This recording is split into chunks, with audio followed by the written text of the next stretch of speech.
Je m'appelle Marc, et si vous avez vous aussi plus de 50 ans, je dois vous dire quelque chose qui m'a coûté des années de leçons douloureuses à comprendre vraiment.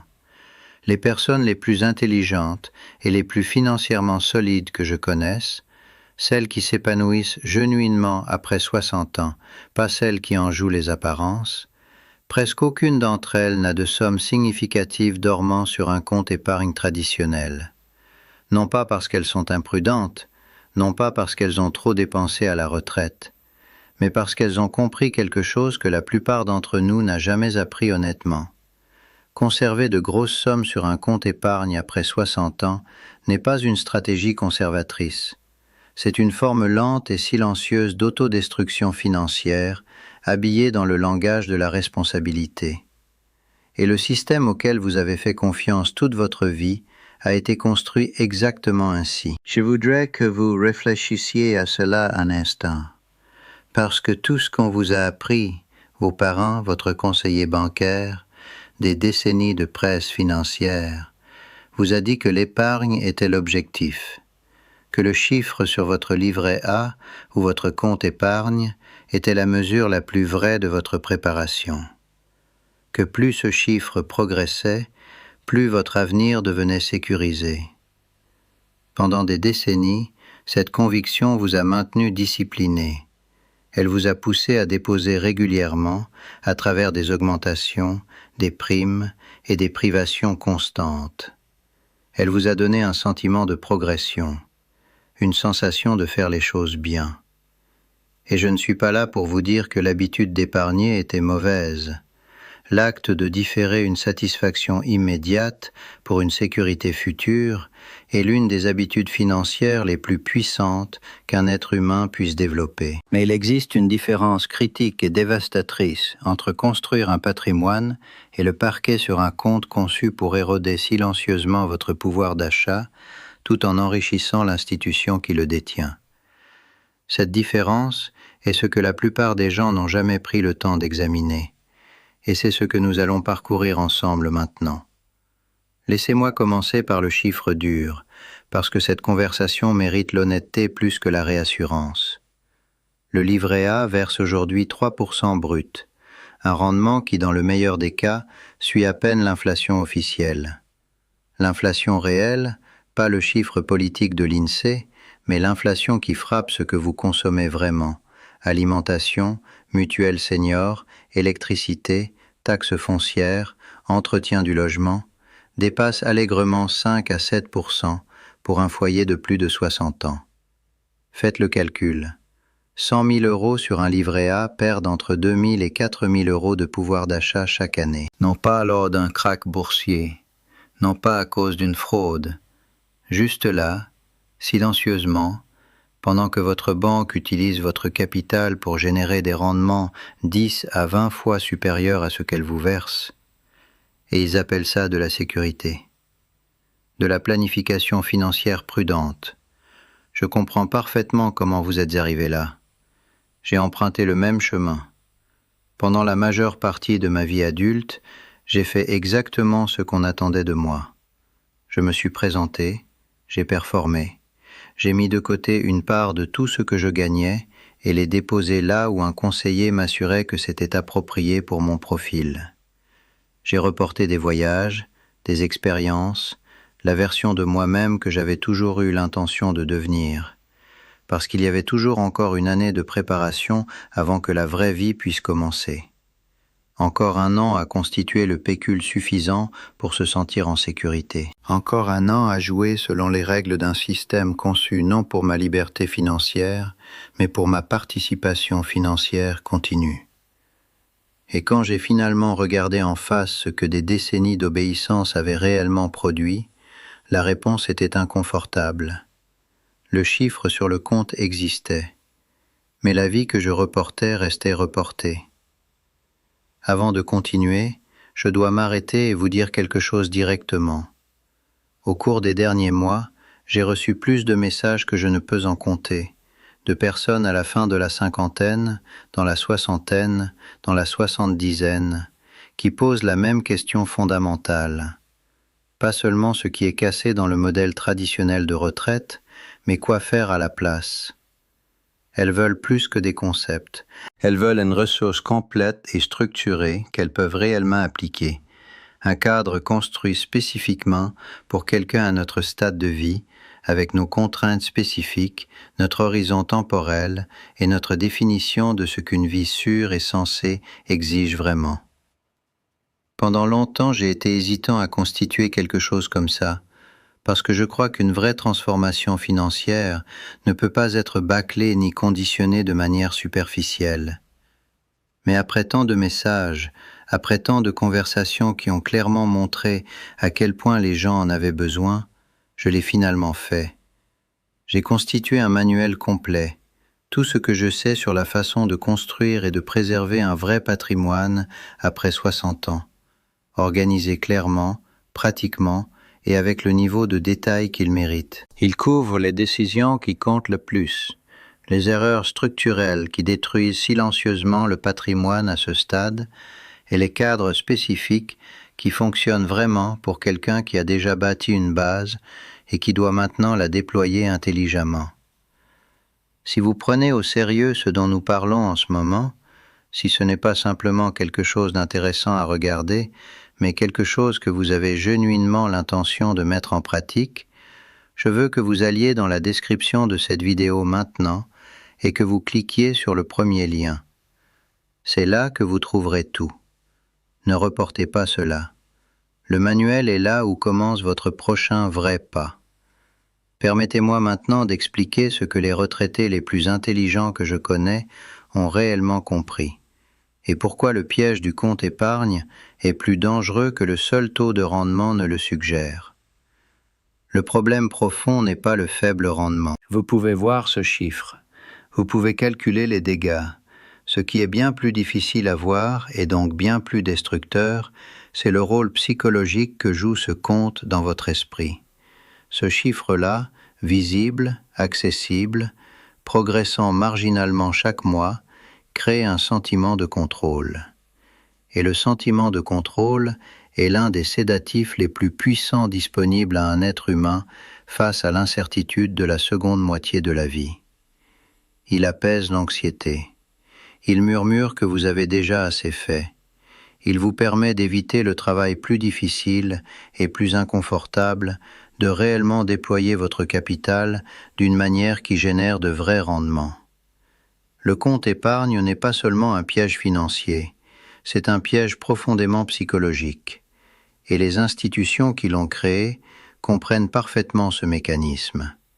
Les personnes que j'observe prospérer financièrement après 60 ans partagent d'une qualité que j'ai mis du temps à nommer précisément. Elles sont à l'aise avec l'inconfort productif.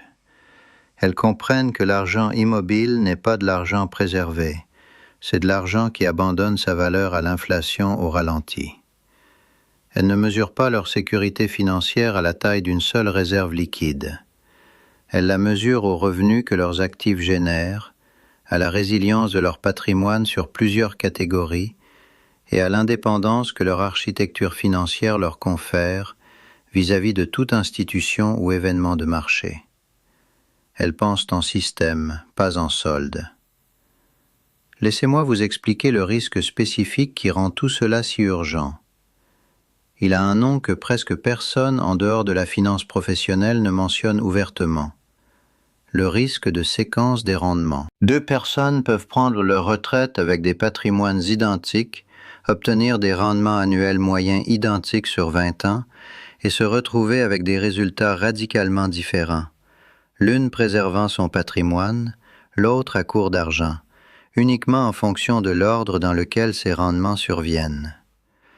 Si votre portefeuille perd 30% lors des 3 premières années de retraite, pendant que vous en tirez des revenus pour financer votre vie, vous vendez des actifs au plus bas. Les dégâts d'une mauvaise séquence initiale sont presque irréversibles, même si le portefeuille se redresse sur le papier. C'est pourquoi la règle des 4%, retirer 4% par an sans jamais dilapider son capital, est dangereusement incomplète aujourd'hui. Dans un monde où les retraites s'étendent sur 40 ans, où l'inflation réelle dépasse les chiffres officiels et où les rendements obligataires ont été distordus par des décennies d'interventionnisme de la BCE, 4% appliqués aveuglément ne constitue pas un filet de sécurité. Pour beaucoup, c'est un compte à rebours silencieux. Le cadre qui fonctionne vraiment, je l'appelle l'approche des couches de revenus. Au lieu de constituer un seul grand capital et de le prélever progressivement, vous structurez vos finances en 3 couches distinctes. La première est votre matelas de liquidités, des liquidités couvrant 12 à 24 mois de dépenses réelles. De quoi absorber toute turbulence sans être contraint de vendre des placements à prix défavorables, mais pas si volumineux que vous sacrifiez des années de pouvoir d'achat sur du capital dormant. C'est le seul rôle que les liquidités doivent jouer après 60 ans. Un amortisseur de précision, pas un véhicule de richesse. La deuxième est votre couche de revenus, des actifs générant des flux de trésorerie prévisibles, indépendamment des marchés. Actions à dividendes avec antécédents documentés. Immobilier locatif dans des marchés résilients. Structure de prêts privés où vous percevez le spread plutôt que de le payer. Le principe est identique partout. Vous vivez des revenus que votre capital génère, tandis que le principal reste intact. Tant que ces revenus coulent, le risque de séquence des rendements devient pratiquement sans objet. La troisième est votre couche de croissance, du capital engagé sur des actifs dont vous n'aurez pas besoin pendant 7 à 10 ans minimum. Actions, positions long terme et instruments protégés contre l'inflation qui peuvent absorber la volatilité précisément parce que vos 2 autres couches vous empêchent d'être forcés à les liquider au mauvais moment. Quand ces 3 couches sont structurellement séparées, la turbulence des marchés cesse d'être une urgence personnelle. Elle devient quelque chose que vous observez avec patience plutôt que panique. Je veux être honnête sur la question présente dans beaucoup d'esprits. Est-ce que mes chiffres seront suffisants? Le seuil est presque toujours bien inférieur à ce que les gens craignent. Le facteur différenciant n'est pas la taille du capital de départ, c'est la clarté de l'architecture appliquée. Ce qui détruit les finances à la retraite, ce n'est pas un capital insuffisant, c'est l'absence de structure délibérée, l'écart entre avoir accumulé de l'argent et l'avoir déployé avec intention réelle. Les gens passent 30 ans à construire un patrimoine et 30 minutes à décider quoi en faire. Ils empruntent le chemin de moindre résistance, ce que la banque recommande, l'option par défaut, ce qu'a fait le voisin. Et ils passent ensuite une décennie à regarder tout cela échouer à soutenir la vie planifiée. Permettez-moi de parler franchement des conseillers en gestion de patrimoine. La majorité est rémunérée sur les produits vendus, les encours ou le volume de transactions. Leur revenu est lié à votre participation, pas à votre résultat. Ce n'est pas un complot, c'est un désalignement systémique qui produit des résultats prévisibles. Avant de confier à quelconque professionnel le capital représentant des décennies de votre vie, posez ces questions directement. Comment êtes-vous rémunéré? Êtes-vous fiduciaire? Quel produit vous génère de meilleures commissions? Un vrai professionnel répond sans hésiter. Celui qui esquive vous donne une information plus précieuse que n'importe quoi sur sa proposition. Le piège du compte épargne n'est pas seulement financier, il est profondément humain. Tant de personnes de plus de 60 ans maintiennent leur capital immobile non par stratégie, mais par paralysie, parce qu'elles ont passé des décennies dans un système de croyances qui assimilait sécurité et accumulation. Plus sur le compte signifiait davantage de permission pour enfin vivre la vie promise. Alors la vie a continué d'être reportée. Le projet créatif, le déménagement, le nouveau chapitre, tout suspendu. Ceux qui continuent d'attendre les conditions parfaites ne les trouvent jamais. Le temps avance sans eux. Le solde a grandi. Les années ont passé. Et la version d'eux-mêmes qu'ils avaient voulu devenir est restée dans le futur. Le coût le plus élevé de la paralysie financière n'apparaît sur aucun bilan. Les retraités que je respecte vraiment ne sont pas ceux qui ont les plus grands soldes. Ce sont ceux qui ont compris que la richesse n'est pas une destination que l'on atteint quand le chiffre semble enfin suffisant. La richesse, c'est l'architecture qui vous donne la liberté de construire et de vivre selon vos propres termes maintenant, pas dans un futur perpétuellement reporté. Ils ont cessé de traiter la seconde moitié de leur vie comme une période de réduction prudente et ont commencé à la traiter comme la période financièrement la plus stratégique qu'ils aient jamais traversée, parce que c'est ce qu'elle est. Les décisions prises dans les 5 premières années après 60 se capitalisent sur les 25 à 30 années suivantes. La structure que vous construisez, ou omettez de construire, dans cette fenêtre, détermine la différence entre une vraie indépendance financière et une dépendance silencieuse et progressive. Si vous maintenez encore la majeure partie de votre capital sur un compte épargne parce que cela semble être le choix responsable, voici la vérité que vous méritez d'entendre. Le risque n'est pas de déployer votre capital avec intention. Le risque, c'est de le laisser exactement là où il est, à regarder l'inflation convertir des décennies de travail en une revendication de plus en plus petite sur la vie que vous avez construite. Le compte épargne ne vous protège pas. Il protège la marge de crédit de votre banque. Chaque année que vous laissez du capital là, vous subventionnez une institution tout en percevant le minimum qu'elle peut légalement justifier vous payer. Ce n'est pas une stratégie, c'est l'absence d'une. Votre vie à 60 ans n'est pas un ralentissement. Pour les personnes que je connais qui ont pris leur architecture financière au sérieux au début de la soixantaine, ça a été la décennie la plus productive et la plus genuinement libre de toute leur vie. Non pas parce qu'elles ont travaillé plus dur, parce qu'elles ont finalement cessé de travailler pour un système et ont commencé à diriger le capital qu'elles avaient mis une vie entière à constituer, d'une manière qui les servait plutôt que les institutions qui avaient toujours le plus bénéficié de leur passivité. Cette clarté est accessible pour vous. Elle ne requiert pas des conditions de départ parfaites. Elle requiert exactement ce que vous avez déjà, des décennies d'expérience durement acquises, une base de patrimoine et la volonté de cesser de traiter vos propres ressources avec le même manque d'intention que le système a toujours espéré vous voir maintenir.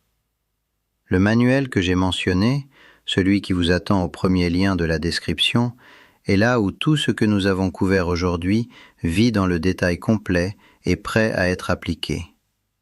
Le cadre complet des couches de revenus, avec les étapes précises pour le construire depuis là où vous êtes maintenant. Les erreurs structurelles qui détruisent silencieusement le patrimoine à ce stade. Pas des échecs dramatiques, mais des erreurs qui se capitalisent sur des années avant de devenir visibles et beaucoup plus longtemps à inverser. Les questions exactes à poser avant de confier n'importe quel professionnel avec votre capital. Et le cadre pour prendre les décisions financières les plus importantes des 5 prochaines années avec clarté plutôt qu'anxiété. Si vous avez regardé jusqu'ici, vous n'êtes pas quelqu'un de satisfait par le système par défaut. Allez dans la description, cliquez sur le premier lien.